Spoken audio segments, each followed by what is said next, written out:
Avez-vous déjà été victime d'une arnaque ou d'un piratage de votre compte en ligne, que ce soit compte Facebook, WhatsApp, Telegram ou même votre compte bancaire, ou alors savez-vous quelqu'un qui a été victime de ce genre d'acte? Alors, dans cette vidéo, nous allons voir comment sécuriser nos données en ligne afin d'éviter d'être plus arnaqué. Ok? Donc, la sécurité en ligne ou alors sur Internet qui rejoint la cybersécurité. Alors, pourquoi la sécurité en ligne? Avec l'essor du digital, les réseaux sociaux et les plateformes en ligne sont devenus des outils indispensables pour le développement de nos activités.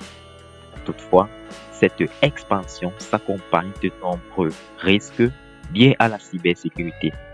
Il est donc crucial de protéger ces données, nos comptes et notre présence en ligne pour éviter les attaques et le piratage. C'est pourquoi nous discutons aujourd'hui sur comment sécuriser efficacement nos données en ligne.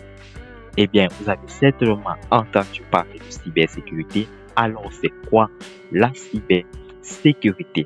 La cybersécurité, c'est tout simplement l'ensemble des technologies, des pratiques et politiques destinées à prévenir les cyberattaques ou à en atténuer l'impact. Elle vise donc à protéger les systèmes informatiques, les applications, les appareils, les données, comptes Facebook, de WhatsApp, Instagram, les actifs financiers et les individus contre les ransomware, autres logiciels malveillants, les escroqueries par hameçonnage ou alors ce qu'on appelle en anglais les phishing, les vols de données et autres cybermenaces. Alors, les menaces et risques que nous courons en ligne. Donc, avant de parler bien évidemment des solutions, identifions des principaux dangers auxquels nous sommes confrontés chaque jour. Nous avons par exemple le piratage de compte, ce qui peut se faire par exemple par le vol de mots de passe de votre compte, que ce soit Facebook ou autre réseau social, par l'usurpation d'identité, quelqu'un qui se fait passer pour vous, ou alors par le hacking. Nous avons également le phishing. Le phishing est tout simplement une technique utilisée pour voler des informations personnelles. On peut encore l'appeler hameçonnage.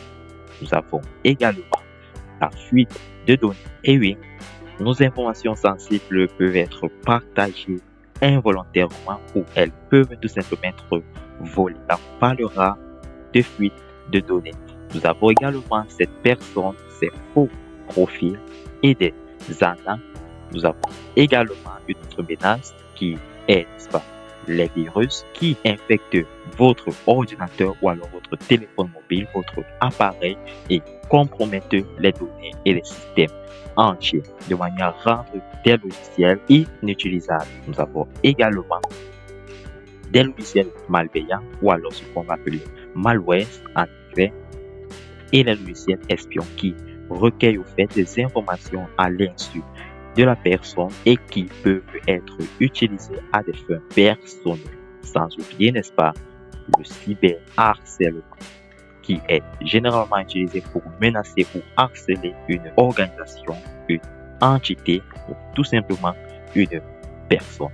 Maintenant qu'on a vu, n'est-ce pas, les menaces et les risques que dont nous sommes exposés en ligne, nous allons voir des bonnes pratiques pour, n'est-ce pas, protéger nos données en ligne.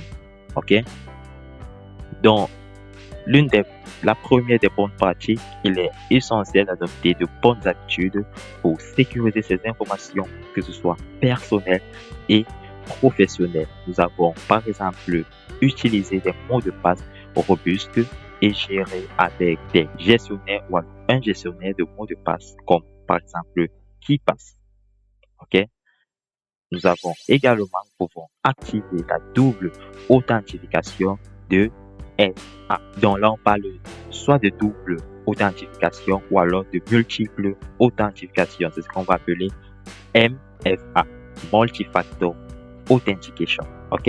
Donc, il faut donc l'activer sur tous les comptes sensibles de manière à pouvoir donner l'accès à chaque fois que quelqu'un essaye d'avoir accès à votre compte à travers un autre moyen ou alors un autre appareil.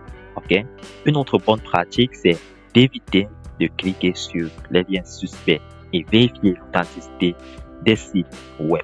Nous avons également fait régulièrement des mises à jour de ces logiciels et des applications pour corriger, n'est-ce pas, les failles de sécurité. Un appareil ou un logiciel qui n'est pas à jour est plus vulnérable et davantage susceptible de faire l'objet d'attaques informatiques. Donc, c'est important d'effectuer régulièrement des mises à jour.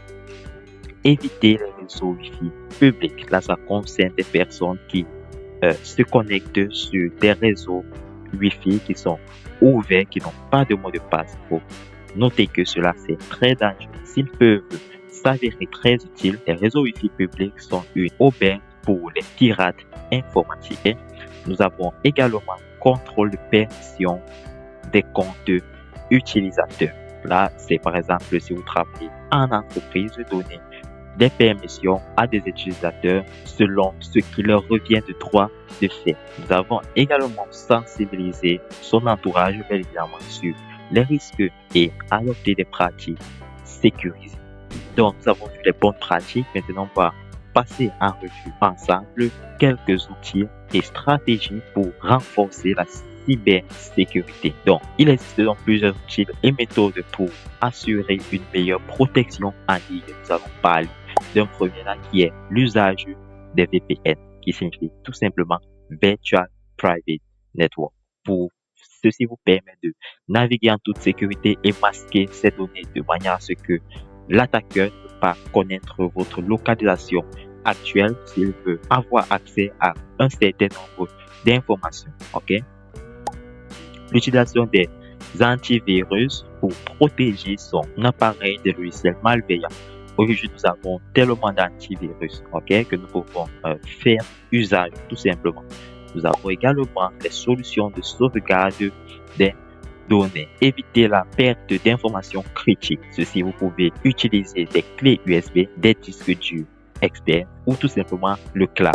L'importance d'un audit régulier de la sécurité de ces comptes de manière à être informé à chaque fois qu'il y a une action particulière sur votre compte. OK?